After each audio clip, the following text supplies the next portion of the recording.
Hey Crosspoint, Pastor Darren here. I hope that you're doing well. This week's sermon was about the burial of Jesus. There's just something about burial, isn't there, that just brings a finality to death.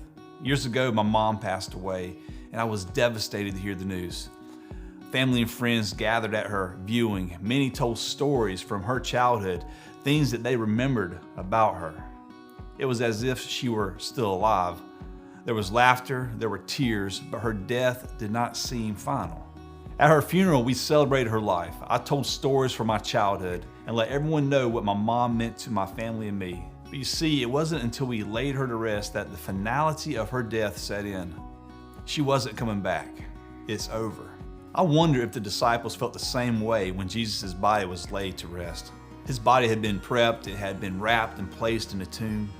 When the stone rolled over the cover of the opening of the tomb, I can hear the grinding of stone against stone as the rock is rolling against the opening, and then coming to a hollow stop when it covered a tomb. I wonder if Jesus' death felt final at his burial.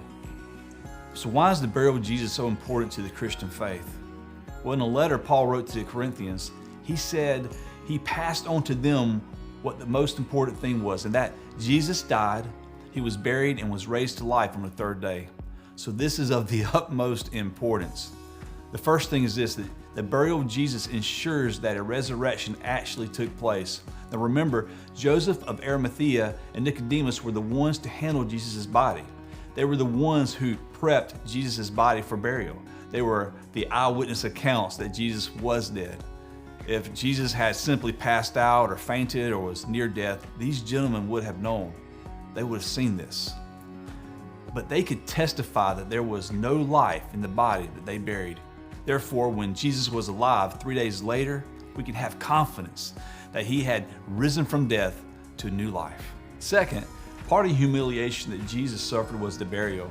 His suffering and humiliation were bound to the fact that he was under the power of death from Friday when he took his last breath to Sunday when he was raised to life. In Scripture, we know that Jesus descended to the lower parts of the earth. In fact, Ephesians 4:8-9 says this, and this is in reference to Psalm 68:18. It says this, "When he ascended to the heights, he led a crowd of captives and gave gifts to his people." Paul goes on to say this, notice that it says he ascended. This clearly means that Christ also descended to our lowly world. Herman Babnick, who was a biblical scholar, says this, "The state of death in which Christ entered when he died was as essentially a part of his humiliation as his spiritual suffering on the cross. In both, together, he completed his perfect obedience." So great, what's that mean for us? It means that we can take great comfort knowing that Jesus experienced the entire spectrum of human suffering, even going to the grave, that he fully bore the wages of sin. The third thing is this, the burial of Jesus fulfilled Scripture.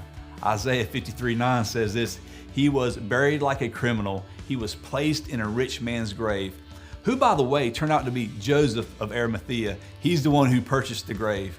In Matthew chapter 12, we see that the teachers of religious law and the Pharisees came to Jesus and wanted him to give signs to prove that he was who he said he was.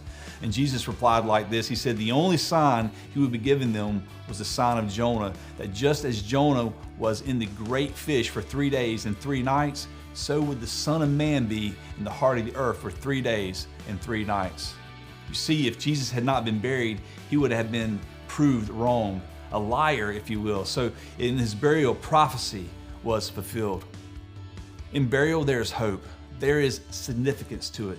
Jesus may have been buried for a time. His burial may have seemed final, but his story didn't end there. His burial was the preamble to the resurrection, which we know has the power to save all those who believe. And may God bless you and be with you during your life group time together. Have a wonderful week.